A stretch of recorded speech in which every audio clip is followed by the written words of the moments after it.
His name is Randy Couture, and we are lucky to have him on our set today. Look at you, my friend. You know, this stuff, I'll just say, you and Chuck Liddell, you were the guys. You still look like a tough guy. You look like you look like an Irish actor. You'd pop me one if I got too snarky. Okay, so let's first of all, I'm going to show the video, Randy, and you just tell me what you make of it, because this is what you do for a living. Because you let's roll the tape. Dana White puts it out. What are you seeing? Well, I definitely see two guys sparring. I'm kind of questioning why there's an official referee even in his uniform there.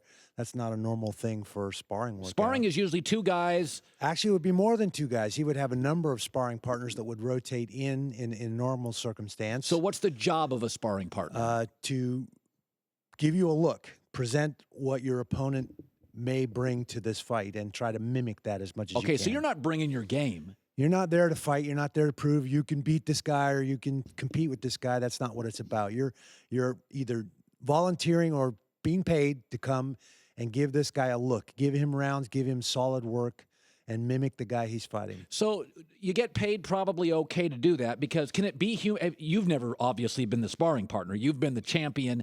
But for a sparring partner, it feels like Paulie Malignaggi was offended because Paulie's a real fighter. And he's prideful, and they release video of him getting knocked out, and he's saying, hey, time out here.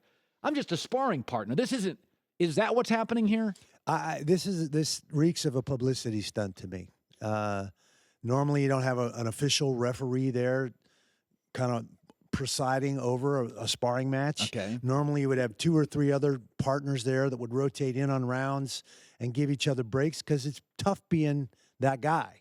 You're getting beat on. Yeah. I mean, you know why you're there. You're there to contribute, to help this guy find solutions to the problems his opponent is going to. So you have sparring partners. Absolutely. In the UFC. And they would come in and basically say, okay, here's who I'm fighting next. This guy is a kicker. They're part of my team, exactly. And I brought in specific guys. Sometimes it was body type. You're facing a guy like Tim Sylvia or Brock Lesnar. You needed a particular body type and skill set. Sometimes it was a skill set. Oh, this guy's a great kickboxer. I need some kickboxers. I need to know what that looks like. I need to solve that problem. Okay, you fought James Toney about 6-7 years ago, and you took him out fast. But it was different then. MMA. That was an MMA match. Okay. It was not a boxing match. Okay, and I've argued Conor in an MMA match would kick Floyd's butt. I agree. It would be over fast. I agree. Tell me though, when you fought, when you fought a boxer, is the way of thinking different, boxer to UFC guy?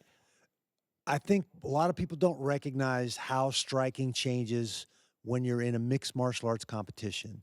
There's kicking, kneeing, elbows, all these takedowns, all these other things that affect your stance, affect what weapons you have to look out for, and what weapons you can use. That changes your striking tremendously. So they're apples and oranges in a lot of ways. So basically, Randy, you always, even as good as you were, you have to be aware of so many different disciplines.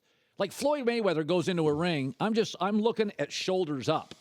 You are looking at legs, posture, angles. You can get knocked. I mean, a leg to the head's a baseball bat. Absolutely. So you are a UFC fighter by their very nature has to be more aware, perhaps? It changes your stance. It changes where you put your feet and how you move your feet. You have to be aware. Even your hands. You have to be ready to drop your hands to sprawl, to stop a guy from shooting in and getting to your hips and taking you down. There are a lot of different things that go into mixed martial arts that aren't there in a pure boxing match. That's why you see the amazing footwork, the timing, the hand speed, all those, to be able to shoulder roll and do a lot of those things that Floyd's so good at is because it's pure boxing. I said this before, McGregor's a decathlete, Mayweather's 100, he's Usain Bolt, and they're just going to run a race. This is not a decathlete, where a UFC fight would be a decathlete. I can kick a little, box a little, wrestle a little. This feels like a mismatch to me. I give Conor a 1 in 10 chance of winning this fight. That's not terrible. You think he can knock him out? He's unorthodox. He's a southpaw. He's not going to throw things that Floyd's used to seeing. He's younger and he's a little bigger. He looks thicker to me. Those are all positives for Conor. He looks thicker. But at the end of the day, he's still competing against, in a pure boxing match, one of, pound for pound, the best technical fighters, defensive fighters that we've seen in a long, long time. Randy, if you had to take yourself, let's go back to your physical prime 11 years ago or something. So how old are you right now? 54. Oh, geez, wow, you've aged well. All right, let's go 20 years back. You're 31 years old, and you're in the Conor McGregor space or whatever it is. And I said to you, okay, $100 million payday, got to fight a great boxer. Now, he's a little old. How long would it have taken you training 3 times a day, twice a day, to at least feel comfortable in a boxing ring? Because I wonder about the comfort of McGregor. I wonder that as well. I don't know if I would have ever felt comfortable. Even facing James Toney in a mixed martial arts competition, I wasn't silly enough to think that I was going to stand around in front of him and test him out as a boxer. You didn't want to do that. That would have been ridiculous. So you just avoided that. Fashioned a game plan that was going to take him right out of that area of strength and put him where I felt most comfortable, which was on the ground. Did he? I don't remember the fight. Did he land one early? Because it was a 2-round. He It was didn't quick. get a chance. He didn't get a chance. No, it lasted 1 minute and 40 seconds. Oh, that's not great for him. Set him up, took him down, and when he hit the ground, he was done in pretty short order. Yeah. My other question would be, is it possible? I don't know enough about Conor's background. Is it because you guys all come from different areas? Some of you are wrestlers. Absolutely.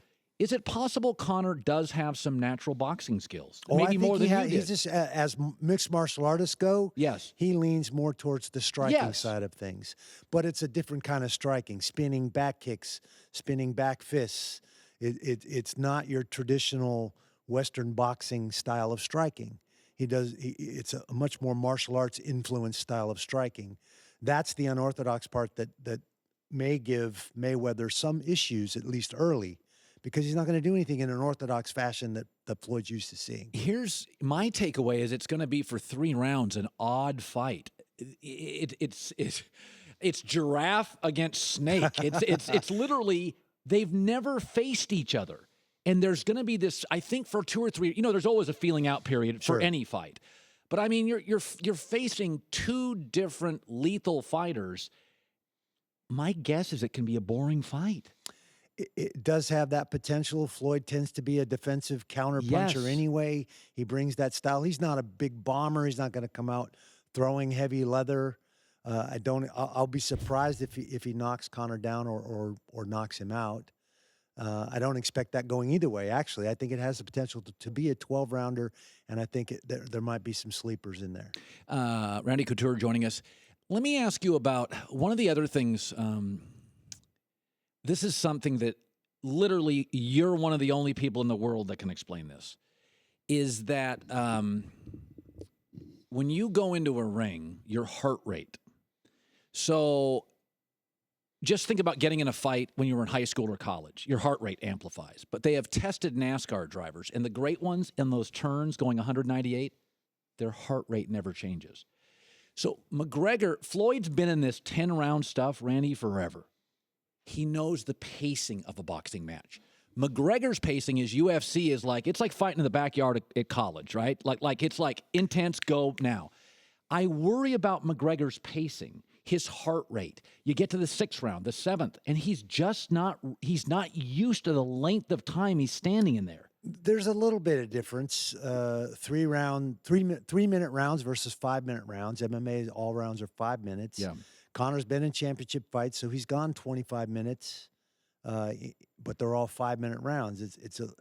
I don't know. It's a little bit different, but I'm not so worried about that. You're not worried about that. He's got some experience walking into that adrenaline-filled situation in front of that crowd. It hasn't been boxing, but there's still enough similarity there that I think he'll handle that okay.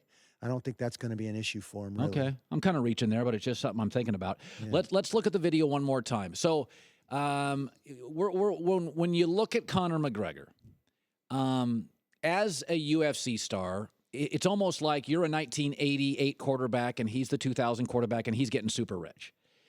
Is there animosity? When UFC you're one of the bedrock stars, okay, and now you got this guy that's doing a little gimmicky thing and getting sick money. How do you view McGregor?